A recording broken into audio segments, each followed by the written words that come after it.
ขยันการสานตามแนวทางอันเก่าไม่บนกำเนิดเกิดให้รักษาไว้อย่าปล่อยไว้เอาเด้อนั่งนองสุ่มสาวมีห้างแก่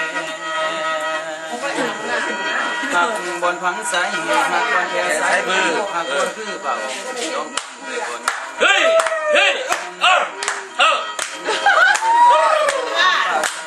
ไม่ได้ผมมีมิจิ้งมาหลอกต่ออีกรอบหนึ่งเนาะต้นลูกเก่านี่ลอกไงเพราะต้นลูกเก่านี่จะว่าลูกเก่าของกระเชิญร้านได้ดีน่ะแต่ถ้าความว่าท่านมีเมียของมาสิมาได้หันน่ะในตุเชฟบอกว่าลูกเกินก็มาทีเดินเป็นปลาหัวเดี๋ยวก่อนนี่เบิร์ดเดี๋ยวนี้นี่เบิร์ดเดี๋ยวนี้ก็ว่าจะบอกนะแกจะว่าคอยตี้คอยยังเดียวยังผู้เดียวนะก็ไม้ก็ใจจะว่าก็ยอก่ายคือเนาะตอนมันก็ห้องน้ำตั้งใจกับรถคือจะใช่ก็ยังว่าคุณสีชมพูกระทั่งเบ้สีชมพูได้แหละไปใส่อะไรประเทศไปโน่นให้เครื่องจักรก็นะครับจำปัสสาวะใส่ตำค้อนเราพิมพ์เลยตามนั้นเนาะก็ได้เสลัมบอกบนนั้นใช่ปะเป็นสิได้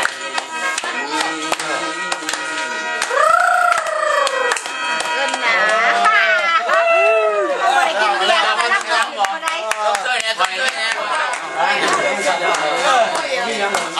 นี่แหละคือเจ้าของท่าน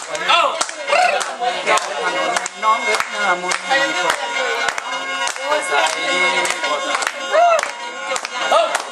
มันออกขึ้นเนี่ย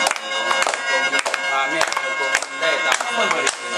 นี่เลยเจ้าท่านนี่เลยเจ้าท่านนี่ขอเพียงอย่าไปทางใดจำพวงมาลัยใส่แก้วท่านผู้ขอเสียงแม่น้องนาทีที่พัก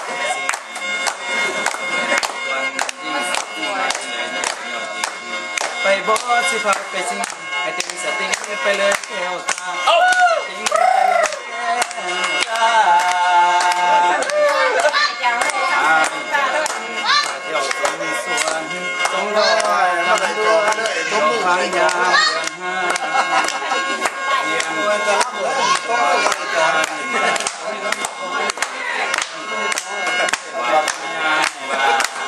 สิพาไป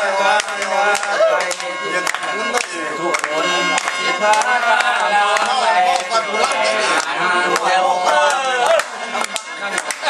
คนงานดีคนหัวรักเลยนักปักหับเดียงไว้หับเดียงสะพองที่วันดอกน้ำในนานวลนานาต้นน้ำไม่วัฒนาสังเกตที่เราล้างคนล้างใจ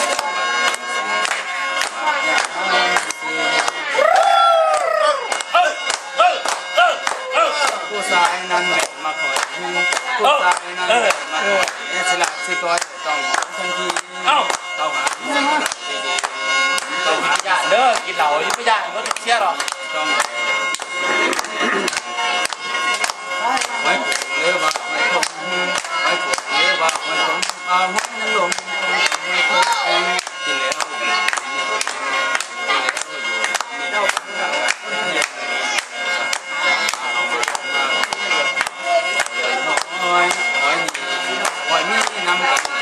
มีแดนเซอร์เรื่องดังนะมีแดนเซอร์เรื่องดังมียิ่งผู้ชายเลยจะมีนั่งฟ้าจะสั่นสว่างง่ายๆแล้วมันหนุนคน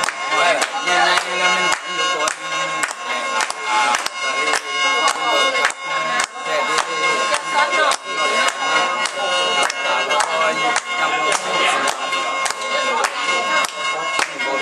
ก็ไปหาซื้อเข้าหมดมากกว่ามาปักที่เลิกซอยใส่ที่คอ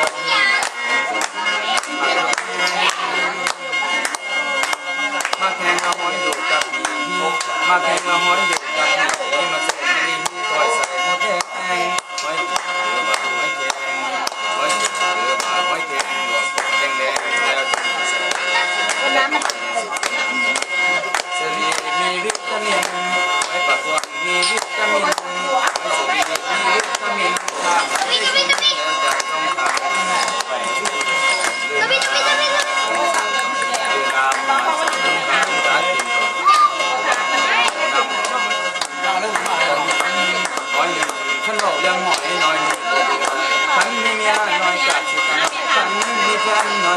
เ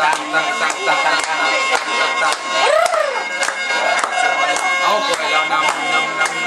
เข้าไปแล้วนำเมื่อได้หอยกินหอยเสียบเดี๋ยวยังเอาไปคนมาหอย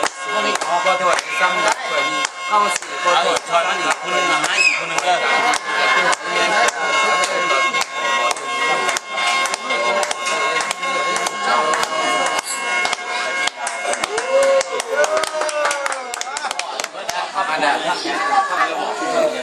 นิดเอาไอ้คุณเอาผู้หญิงเด้อเอาผู้หญิงมารับอยู่คนเอาผู้ชายเนาะเนาะเราไว้ได้เด้อ